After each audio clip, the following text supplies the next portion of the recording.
Welcome, or welcome back, to Audit Reaction, where I take a straight look at the strange world of so-called auditors, the people who turn filming into a full-time hobby and a part-time misunderstanding. I've spent years analysing this phenomenon, the good, the bad, and the occasionally ridiculous. Each video on this channel takes a closer look at how these encounters play out, what they teach us, and what they really say about accountability, ego, and the online circus that surrounds it.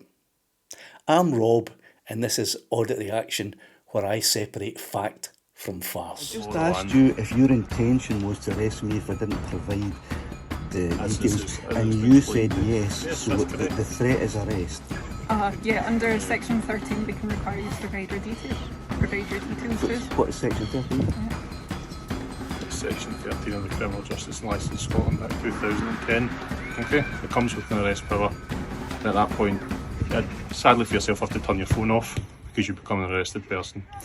Sadly for yourself, you'll have to turn your phone off because you'll become an arrested person. Oh, is that right? Are you serious? So let's have a look at the section 13 and see what it actually says. He said, it's section 13 of the Criminal Justice and Licensing Scotland Act 2010. It's section 13 of the Criminal Justice and Licence Scotland Act 2010. So what is this act? Well, as far as I can tell, it's an act that relates to someone who is applying for a licence to sell alcohol to the local council. Why are they asking me about this? Why is he citing this section to me? He's telling me that under this section I am required to give him my details. So he's either lying, or he's making things up, or he's just completely incompetent.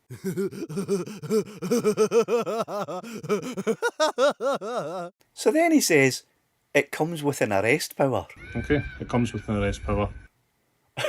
Arrest for what? I haven't been trying to sell alcohol to anyone without a licence. What are you trying to arrest me for? So she's telling me that under this section 13 they can require me to provide my details. Yeah, under section 13 we can require you to provide your details too. What? So this didn't make any sense to me at all. And it didn't make any sense to the female cop either, who I believe is the probationer here. And she decided to Google it.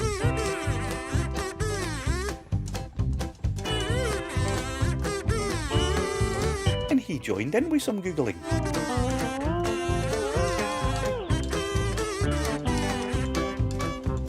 So after about 4 minutes of Googling, the female officer finally found a section that might relate to why they're here and why they want me to give them my details. So she gets the section right, and here it is. It's section 13 of the Criminal Procedure Scotland Act 1995. And under section 13, paragraph 1 and 1A, a person being questioned by the police is required, under certain circumstances, and I'll come back to that in a minute, to provide 5 details to the police. And these details are your name, your address, your date of birth, your place of birth, and your nationality. But here's what I didn't know at the time, and here's what the police didn't inform me of. That section 13 paragraph 1 has a subsection, and the subsection A says this: that person, if the constable finds him at that place or any place, and here's the important part, where the constable is entitled to be. So the thing is, for a constable or for constables to be entitled to be at a place that is private property, they must have a warrant. These cops did not have a warrant. They were not entitled to be on my property. Therefore, I was not required to provide them the 5 points that they were asking for. Now, did the cops know this and withhold that information from me? Or did they not know because they're incompetent? Or did they just lie?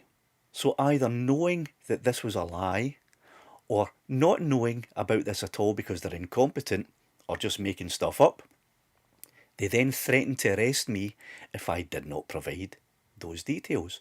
Now, even if they had been in a place where they were lawfully entitled to be, and I had refused to give them those details, they have no powers of arrest. The fact is, and it explains in section 13, that if a person does not provide those details, he may be committing an offence, and on conviction of that offence that he may be committing, he's liable for a fine. That's it. No arrest power there. So once again, he was lying, or he just didn't know because he was incompetent. Now, this is a police officer who it appeared to me was the training officer for a young probationer. Is it any wonder that the people of Scotland have no faith in the police? So when they finally toddle off down the path, they throw back that they are going to report the matter to the Procurator Fiscal. As I said, based on what's been reported to us, it will be passed over to the PF. It's up to them whether they want to take it further, take it to court, whether you provide the documentation to them before said date.